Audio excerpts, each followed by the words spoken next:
Hello everyone. How is federalism practiced in India? The first test that how federalism is in practice in our country, that is in India, we did in the previous lecture, in which we discussed about the formation of the linguistic states. We studied that there was demand for the formation of linguistic states before the government, and for some time government resisted the demands of the people for the formation of the linguistic states, which means that people speaking the same language, they should be allowed to reside in one particular state. So for some time government resisted it because they were afraid that it would disunite the country. But gradually, when the linguistic states were formed, when language based states were formed, the experience was that these have made the administration of India stronger, efficient, smooth, and it has actually united the country. It has actually created integrity and unity in the country. Similarly, we talked about that some of the states were constructed, or some of the states came up not on the basis of language only, but on the basis of their ethnicity, that is on the basis of the culture of the people, geographical situation of a particular region like Jharkhand, etc. So these states came up, geographically Uttarakhand, etc. They all came up on the basis of their culture, on the basis of their geography. So this was the first test towards practicing federalism in the country. The second test towards federalism we will talk about, and that comes in the form of the language policy. So the second test, language policy, we will discuss. First of all, our constitution framers were aware that if only one particular language is declared as official language, as it was done by Sri Lankan government, it would be dangerous for the unity and integrity of the country, and we should give due regards to all the languages, because India being a very big country, there are many languages and hundreds of dialects. There are languages as well as dialects. So the constitution makers were very aware, and they decided to tackle this language policy very efficiently and in such a way that all the languages are given due respect, and there are safeguards for all the languages that exist in India, languages and dialects. So when India became independent, Hindi was considered to be the language of the country, and people hoped and they were believing that maybe Hindi would be the official language of the country. But as I told you, our constitution framers, they were aware that they could not give one language as a status of official language in the whole country.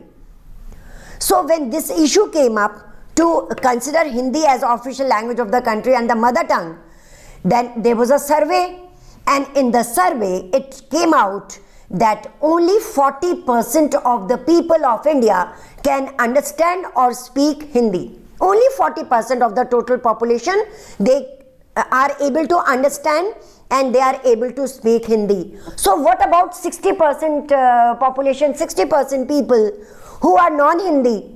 So it was decided not to give status to Hindi as the official language of the whole country.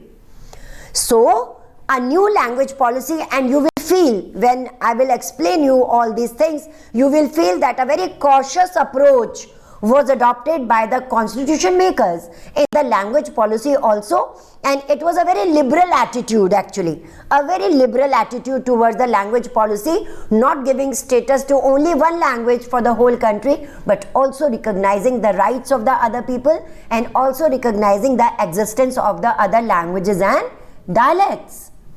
So apart from Hindi because 40%, and you know students, this 40%, which I told you that 40% people of India, it was a survey that they could speak and understand Hindi. So this is the largest number among all, 40%, largest number. So Hindi tend to be our mother tongue. Apart from Hindi, 21 other languages were written in constitution as scheduled languages. You have the question in your board examination, what do you mean by scheduled languages? Explain. So write down this story which I am telling you, that apart from Hindi, there are 21 other languages that have been recognized in the constitution, and they are termed as scheduled languages. Now the question is, what are scheduled languages? It means that if a candidate in India is appearing in the central government conducted examination, the examination or the competitions which are conducted by the central government time to time, if a candidate in India is appearing in those examinations, they have before them the choice of 21 languages apart from Hindi. Hindi is there always. Apart from Hindi, 21 other scheduled languages are there before a candidate, and the candidate can choose among those given languages. In any of the form, you can see when the forms are filled for different government conducted examination, you will see that there are choices of languages, and they are, apart from Hindi, there are 21 languages listed, and from these languages you can choose according to your own language on which you have the command. Correct? So this was the very liberal attitude that was shown by the constitution makers, and there are safeguards for the other languages also, apart from Hindi and 21 scheduled languages. For the other languages also and dialects also, there are safeguards. Means no community or no cultural group is made to be felt alienated in the country, and they have due respect. Their language, their dialects have due respect in our country. However, there was another demand that Britishers left India and English should be outset from the country. It should be taken with the outset, because Britishers brought it into the country, the English language, it should be outset. So it was decided. Our administrators, they decided that okay, after some time we will abolish English from India. On this issue, there was a riot in non-Hindi speaking states like Tamil Nadu, southern states. There were riots. Why? Because these southern states, Kerala, Tamil Nadu, Karnataka, Maharashtra, all these states, either they know their own languages, like in Kerala people speak Malayalam, they can understand Malayalam very well, and apart from Malayalam they can understand English. So they are rightly called non-Hindi states.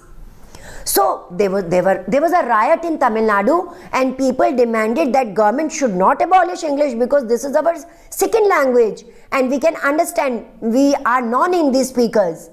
So finally in 1960s government accepted this demand. Previously they said okay, we will look into it and the English will be outside from the country.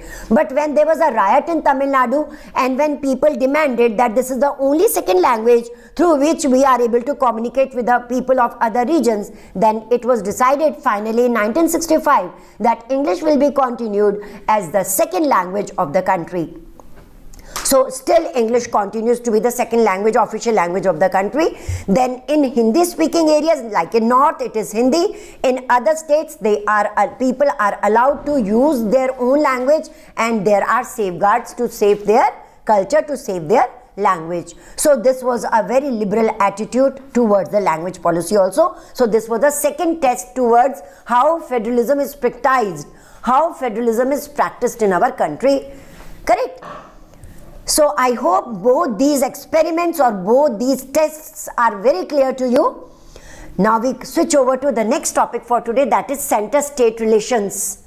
In a federal country, we are very much aware about what are the relations between the central government and state governments. So relations between center and state. This topic comes in board examination of 5 marks. And it's a very common question that is very commonly asked in board examination. Simple question: explain center-state relations in India. So for your convenience and to fetch full marks, you can divide your answer center-state relations in India before 1990 and after 1990. Divide your answer to fetch marks. So before 1990, you will be surprised to know that before 1990, center-state relations in India were not cordial. Remember the point, mutual trust and agreement to live together. No, it was absent. They were not cordial relations between center and state. Why? Because at the center, because there were few political parties in India at that time, and a single party was able to win the required number of seats at the center. And the single party, they didn't care about the other parties because they were all in all, and they could form the government at the center on their own, means they were not required to enter into alliance with the other political parties. So single party used to win majority and used to form the government at the center. So in this situation, if in any of the state there is rule of the party other than center, suppose at the center there is rule of Congress party, and in the state there is rule of another party like Communist party or any other party, central government tend to be very careless, and center government, just because a particular state is not having the government of their party, so they used to dismiss the state government or take away the powers of the state government in an arbitrary manner. Arbitrary manner means wrong manner, by putting any blame on the state. For example, there is misrule, state government is not working according to the constitution, or there is a constitutional breakdown, etc., etc. Because central government was all in all. Because I told you single party have formed the government at the center, so they could misuse their power. And this was against federal spirit. This is also against federal features. So state governments were always, if there is party other than center, so they were always confused that at any time they could be dismissed. So this existed before 1990.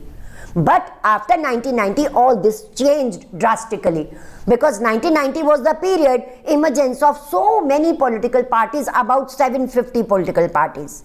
Some regional parties and some national parties, so many political parties were formed. And after 1990, you can very well see in every election, no single party is able to win the majority of seats at the center to form an independent government. So it was the era of coalition government. Coalition governments came up.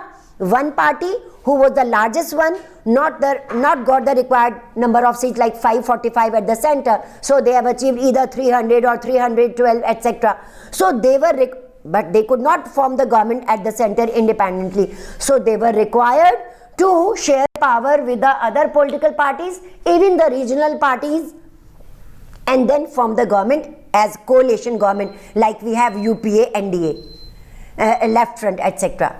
Correct? So this coalition government, it proved to be very, very beneficial for center-state relation, because after 1990 it was not possible for the central government to dismiss any state government in an arbitrary manner. So after 1990 we can say center-state relations improved. That is all for today. Tomorrow we will meet again with a new lecture with further points on federalism in India. Till then, it is a very good bye from me.